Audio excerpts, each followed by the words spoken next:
ہم وہی کہیں گے جو ہمارا دین ہم کو بتاتا ہے، عمل کرو تو تمہارا بھلا ہے۔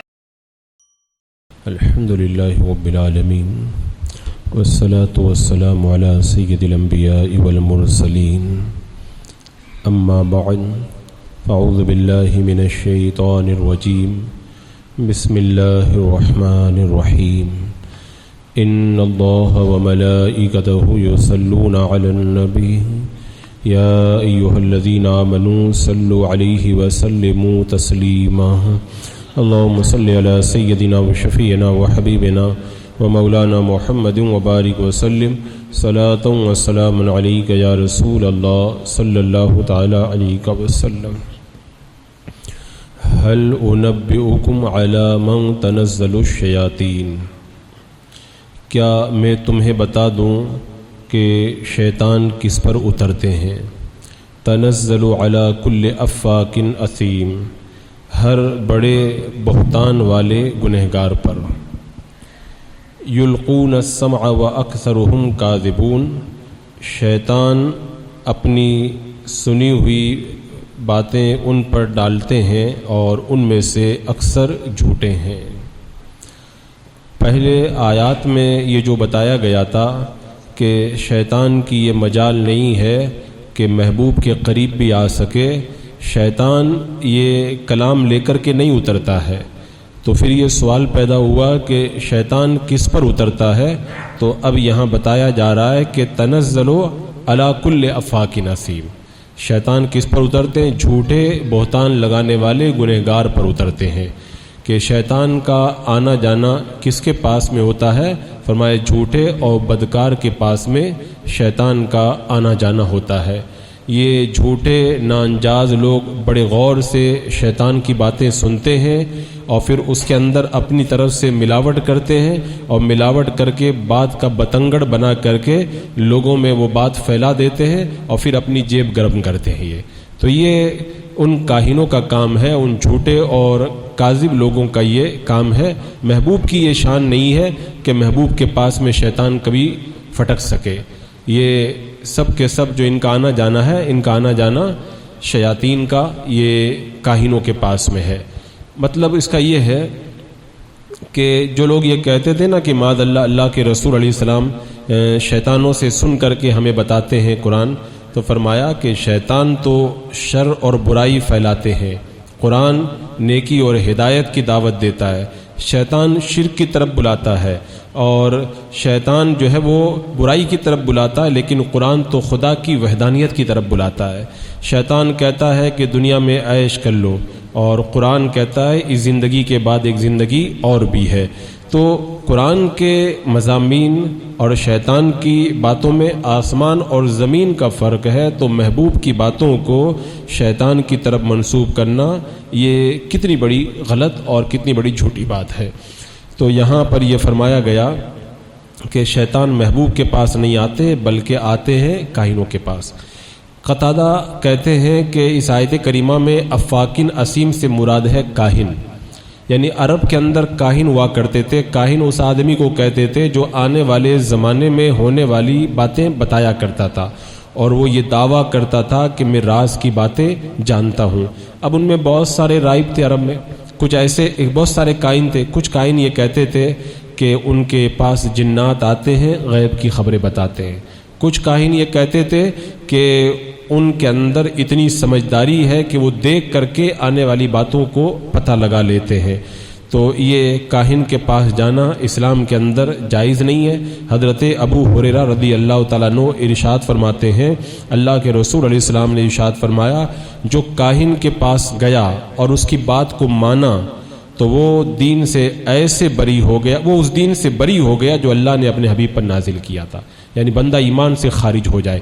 اور حضرت عائشہ رضی اللہ تعالیٰ عنہ بیان کرتی ہیں کہ لوگوں نے اللہ کے رسول علیہ السلام سے کاہنوں کے بارے میں سوال کیا کہ ان کے بارے میں کیا حکم ہے؟ میرے آقا علیہ السلام نے فرمایا یہ کوئی چیز نہیں۔ لوگوں نے کہا یا رسول اللہ، کبھی کبھی ہمیں وہ کوئی بات بتاتے ہیں، وہ بات صحیح نکل جاتی ہے۔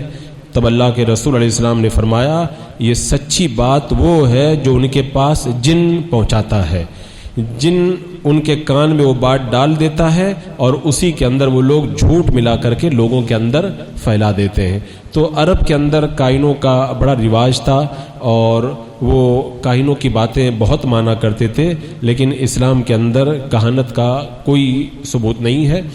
اور وہ عربوں میں یہ طریقہ تھا کہ وہ کہتے تھے فلاں ستارے کی وجہ سے یہ ہو گیا، فلاں ستارے کی وجہ سے یہ ہو گیا۔ حالانکہ علماء کرام فرماتے ہیں کہ جس شخص نے بارش کو نازل کرنے میں ستاروں کو مؤثر حقیقی جانا، اس کے کفر میں کوئی شک نہیں ہے۔ یعنی معاذ اللہ اگر کوئی یہ کہے اس ستارے کی وجہ سے بارش ہوئی، اس ستارے کی وجہ سے بارش ہوئی، یہ مؤثر حقیقی ہے، تب وہ کافر ہو جائے گا۔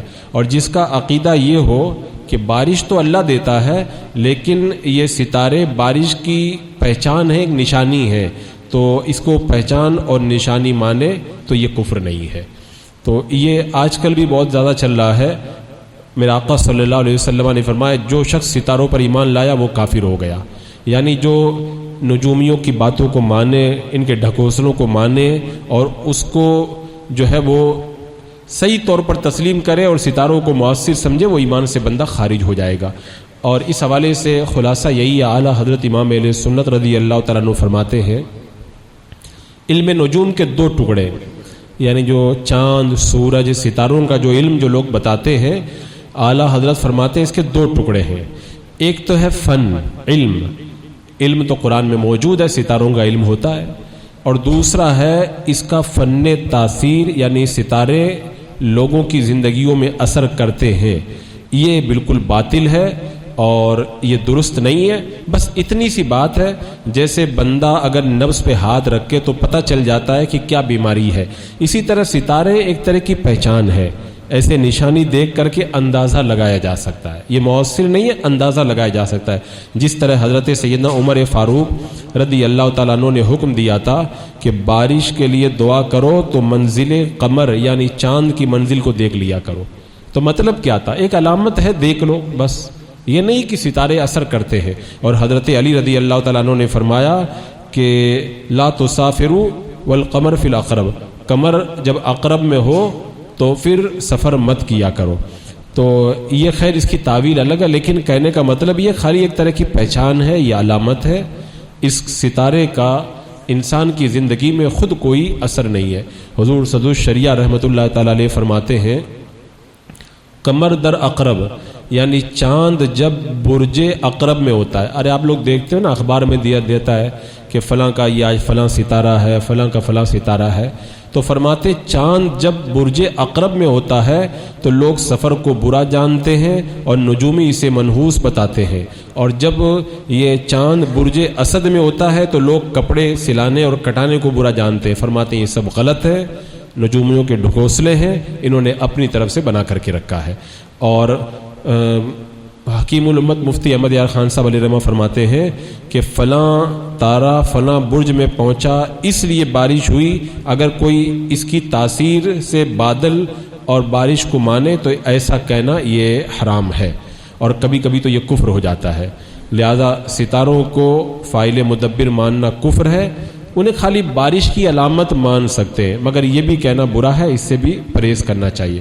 اور معاذ اللہ اگر کوئی نجومیوں سے علم غیب کی باتیں پوچھے تو بہت سخت گناہ ہے۔ آج کل آپ دیکھیں کچھ لوگ بیٹھے رہتے ہیں اور ہاتھ دیکھتے ہیں اور ایسے انگلیاں پھیر کر کے بتاتے ہیں تمہارا یہ ہوگا یہ ہوگا۔ اس طرح اگر کوئی کرتا ہے اور اس پر اعتقاد رکھے تو معاذ اللہ وہ کافر ہو جائے گا، اور اس طرح سے اس کو ہاتھ دکھانا یہ جائز نہیں ہے، یہ ناجائز اور حرام ہے۔ تو یہ اہل ایمان کا طریقہ نہیں ہے، تو کافروں کے طریقے ہیں کہ وہ اس طرح کی جو ہے وہ بری باتوں کے اندر مبتلا ہوا کرتے ہیں۔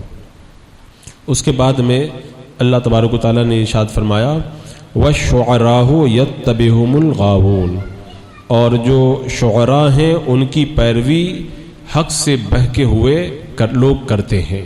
أَلَمْ تَرَ أَنَّهُمْ فِي كُلِّ وَادٍ يَهِيمُونَ، کیا تم نہیں دیکھتے کہ شعراء ہر وادی میں بھٹکتے پھرتے ہیں، وَأَنَّهُمْ يَقُولُونَ مَا لَا يَفْعَلُونَ، اور وہ کہا کرتے ہیں ایسی باتیں جن پر خود عمل نہیں کرتے۔ یعنی کافروں کا ایک الزام یہ بھی تھا معاذ اللہ کہ اللہ کے رسول علیہ السلام بھی شاعری کرتے ہیں، اس لیے ان کو نبی ماننا جائز نہیں ہے۔ ان آیتوں میں اللہ نے ان کا بھی رد کر دیا. فرمایا کہ محبوب کی شان الگ ہے، محبوب کا معاملہ الگ ہے. شاعر لوگ کیا کرتے ہیں، شہرا تو ادھر ادھر بھٹکتے پھرتے ہیں، جو مرضی آیا جھوٹ سچ الٹا سیدھا ملا کر کے بیان کر دیتے ہیں. شاعر اپنی فصاحت و بلاغت کو پیسہ کمانے کے لیے استعمال کرتے ہیں، اور شاعروں کی باتوں میں بڑا جو ہے وہ جھوٹ ہوا کرتا ہے، ادھر ادھر کی باتیں ملائے کرتے ہیں. اور محبوب کی شان تو یہ ہے کہ ان کے دامن کرم میں اگر کوئی پناہ لے لے وہ بھی جھوٹ سے بچ جاتا ہے، اور محبوب کے در پہ جو آ جاتا ہے وہ خود ستھرا ہو جاتا ہے. اور محبوب کی شان یہ کہ ان کی باتوں میں جو ہے وہ ادھر ادھر کی باتیں نہیں ہوتی بلکہ حق ہوا کرتا ہے. اور محبوب کی باتوں میں ٹکراؤ نہیں ہوتا، تضاد نہیں ہوتا، ایک دوسرے کے اپوزٹ باتیں نہیں ہوتی بلکہ حق بات ہوا کرتی ہے. اور محبوب جو کہتا ہے وہ کر کے دکھاتا ہے، اور جو اس کی راہ پہ چلتا ہے وہ بھی نیک اور پرہیزگار بن جاتا ہے. تو کہاں شہرا لوگ اور کہاں یہ جو ہے وہ محبوب کی شان تو بڑی بلند ہے. شہرا کا معاملہ تو جو ہے وہ بڑا عجیب و غریب ہے، لہذا محبوب کے کلام کو شعر و شاعری کہنا یہ درست نہیں ہے. اور اسی طرح جب یہ آیت کریمہ جب نازل ہوئی تو پھر حضرت حسان، حضرت عبداللہ بن رواحہ، حضرت کعب بن مالک، حضرت کعب بن زہیر، یہ میرے آقا علیہ السلام کے دربار کے بڑے شعراء تھے.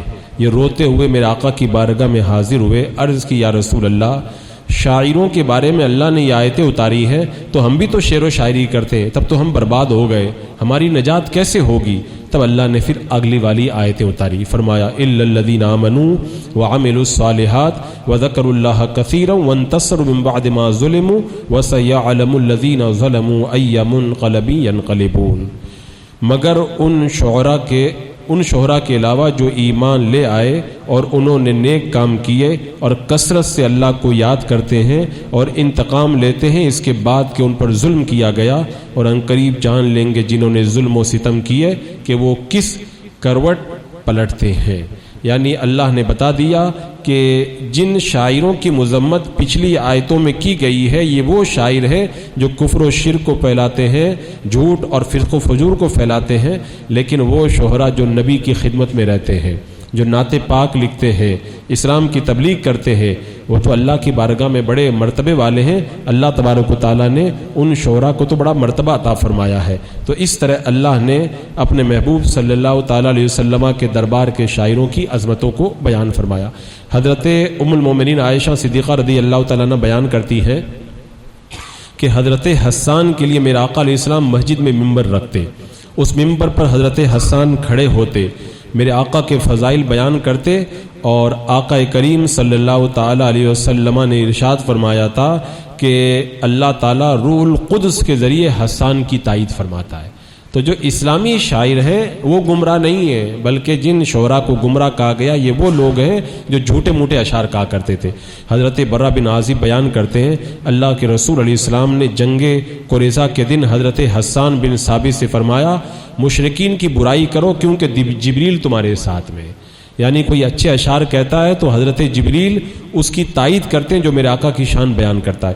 حضرت کعب بن مالک انصاری بیان کرتے ہیں انہوں نے اللہ کے رسول علیہ السلام کی بارگاہ میں عرض کیا کہ اللہ تعالیٰ نے شعر کے متعلق وہ آیتیں نازل فرمائی ہیں کہ شہرا جو ہیں وہ بھٹکتے پھرتے ہیں. تو میرے آقا نے ارشاد فرمایا بے شک مومن اپنی تلوار اور زبان سے جہاد کرتا ہے، اس ذات کی قسم جس کے قبضہ قدرت میں میری جان ہے، کافروں کے خلاف تمہارا اشعار پڑھنا ان کو تیروں کی طرح زخمی کرتا ہے. یعنی تم جو اشعار پڑھتے ہو وہ تو تلوار کا کام کرتے ہیں، تم تو بڑی اچھی بات کرتے ہو. اور حضرت انس کہتے ہیں اللہ کے رسول علیہ السلام جب عمرۃ القضاء کے لیے مکہ میں داخل ہوئے تو حضرت عبداللہ بن رواحہ یہ بہت بڑے شاعر تھے، آگے آگے اشعار پڑھتے جا رہے تھے اور کہہ رہے تھے اے کفار کے بچوں راستہ چھوڑ دو، قرآن کریم کے حکم کے مطابق آج ہم کفار پر حملہ کریں گے اور ان کے سر تن سے جدا ہو جائیں گے اور ان کے دوست اپنے دوست کو بھول جائیں گے. جب اشعار پڑھنے لگے تو حضرت عمر نے کہا اے عبداللہ ابن رواحہ رسول اللہ کے سامنے حرم شریف میں یہ اشعار پڑھ رہے ہو؟ تو اللہ کے رسول نے فرمایا عمر ان کو چھوڑ دو، یہ شعر کافروں کے دلوں میں تیر سے بھی زیادہ اثر کرتے ہیں. تو تو اس طرح کہ اگر کوئی محبوب کی شان میں اشعار پڑھتا ہے اللہ تبارک و تعالیٰ ان کو پسند فرماتا اور محبوب بھی پسند فرماتے ہیں۔ حضرت ام المومنین عائشہ صدیقہ رضی اللہ تعالیٰ عنہ بیان کرتی ہیں کہ اللہ کے رسول علیہ السلام نے فرمایا قریش کی ہجو کرو، ہجو کا مطلب یعنی ان کی مذمت، ان کی برائی میں اشعار کہو، کیونکہ ان پر اپنی ہجو تیروں کی بوچھار سے بھی زیادہ شاخ گزرتی ہے، کیونکہ عرب والوں کے خلاف جب کوئی اشعار کہتا تھا تو تل ملا جاتے تھے۔ تو پھر میرے آقا علیہ السلام نے حضرت عبداللہ ابن رواحہ کو پیغام بھیجا کہ قریش کے کافروں کی برائی کرو اشعار کے اندر، تو انہوں نے اشعار کہے۔ میرے آقا کو وہ جو برائی کی تھی نا وہ پسند نہیں آئی، کیونکہ زوردار اشعار نہیں رہے ہوں گے۔ پھر آپ نے حضرت کعب بن مالک کی طرف بھیجا کہ تم ان کی برائی کرو۔ پھر شاید اللہ کے رسول علیہ السلام کو ان کی ہجو بھی پسند نہیں آئی، پھر حضرت حسان کی طرف پیغام بھیجا۔ جب حضرت حسان میرے آقا کی بارگاہ میں آئے نا تو کہا کہ اب وقت آ گیا ہے، آپ نے اس شیر کی طرف پیغام بھیجا ہے جو اپنی دم سے مارتا ہے۔ حضرت حسان نے کہا یا رسول اللہ اب آپ دیکھیے گا میں کیسی برائی کرتا ہوں کافروں کی۔ پھر اپنی زبان نکال کر حضرت حسان ہلانے لگے اور کہا اس ذات کی قسم جس نے آپ کو حق کے ساتھ بھیجا ہے، میں ان کو اپنی زبان سے اس طرح چیر پھاڑ کر کے رکھ دوں گا جس طرح چمڑے کو پھاڑتے ہیں، یعنی میں کافروں کے بارے میں ایسے خطرناک اشعار کہوں گا کہ وہ تل ملا کر کے رہ جائیں گے۔ تو میرے آقا صلی اللہ علیہ وسلم نے فرمایا حسان جلدی مت کرو، کیونکہ ابو بکر قریش کے نسب کو سب سے زیادہ جانتے ہیں اور میں بھی قریش میں سے ہوں، تو ابو بکر سے جا کے پہلے مل لو اور اس طرح کے اشعار کہو کہ کہیں اس کے اندر میری مذمت نہ ہو جائے، کیونکہ میں بھی تو قریش میں سے ہوں۔ تو حضرت حسان حضرت ابو بکر کے پاس آئے، پھر لوٹ کر کے گئے، کہا یا رسول اللہ آپ کا نسب الگ کر دیا ہے میں نے، اب اس ذات کی قسم جس نے آپ کو حق کو بھیجا ہے میں آپ کو قریش سے اس طرح نکال دوں گا جس طرح گوندے ہوئے آٹے سے بال نکال دیا جاتا ہے۔ یعنی قریش کے کافروں کی حضرت حسان مذمت میں اشعار کہہ رہے ہیں اور میرے آقا بھی قریش میں سے ہیں۔ اشعار کے اندر اتنی خوبصورتی کہ میرے آقا علیہ الصلوۃ والسلام کو بالکل اس سے الگ کر کے کافروں کی مذمت فرمائی۔ حضرت عائشہ کہتے ہیں، حضرت عائشہ رضی اللہ تعالیٰ عنہ فرماتی ہیں کہ میں نے اللہ کے رسول علیہ السلام کو فرماتے ہوئے سنا کہ جب تک تم اللہ اور رسول کی طرف سے جواب دیتے رہو گے حسان، جبریل تمہاری تائید کرتا رہے گا۔ اور یہاں تک بھی میرے حضرت عائشہ کہتی ہے میں نے سنا اللہ کے رسول سے کہ حسان نے کفار قریش کی ہجو کر کے مسلمانوں کے کلیجے کو ٹھنڈا کر دیا، شفا دے دی۔ تو اس سے پتہ چلتا ہے کہ اگر اچھے اشعار کہے جائیں میرے آقا کی تعریف میں اور کافروں کی مذمت میں تو یہ برا نہیں ہے۔ برا کون ہے؟ وہ اشعار برے ہیں جو جیسے آج کل آپ دیکھیں گانے کے اشعار یا جھوٹے موٹے اشعار یا اس طرح کے اشعار جس سے فتنہ پیدا ہو، ان اشعار کو اسلام کے اندر پسند نہیں کیا گیا۔ حدیث پاک میں ہے میرے آقا علیہ السلام نے فرمایا کہ اچھا شعر اچھے کلام کی طرح ہے اور برا شعر برے کلام کی طرح ہے۔ تو اس سے یہ بھی معلوم ہوا کہ اچھے اشعار پڑھنا جائز ہے اور برے اشعار پڑھنا یہ جائز نہیں ہے۔ خاص طور سے آج کل جو فلموں کے گانوں کے اشعار ہیں ان کو بالکل نہ پڑھا جائے، اور گانوں کے اشعار کو پڑھنے سے دل کے اندر نفاق پیدا ہوتا ہے اور دل کے اندر برائی پیدا ہوتی ہے، لہذا ان سے پرہیز کیا جائے۔ اچھے اشعار یعنی نعت پاک، منقبت کے اشعار اور بزرگوں کی شان میں کلام پڑھا جائے۔ بسم اللہ الرحمن الرحیم۔ اللهم صل على سيدنا مولانا محمد وبارك وسلم صلاة وسلام عليك يا رسول الله۔ یا اللہ یا رحمان یا رحیم العالمین، اپنے محبوب کریم صلی اللہ علیہ وسلم کے صدقے میں اعمال صالحہ کی توفیق عطا فرما، ہر طرح کی برائی اور گناہ سے محفوظ فرما، ایمان پہ زندگی ایمانی پر موت عطا فرما۔ ربنا تقبل منا انک انت السمیع العلیم وتب علینا انک انت التواب الرحیم۔ ان اللہ وملائکتہ یصلون علی النبی یا ایھا الذین آمنوا صلوا علیہ وسلموا تسلیما۔ اللهم صل على سيدنا وشفينا وحبيبنا ومولانا محمد وبارك وسلم صلاة وسلام عليك يا رسول الله۔ سبحان ربك رب العزة عما يصفون وسلام على المرسلين والحمد لله۔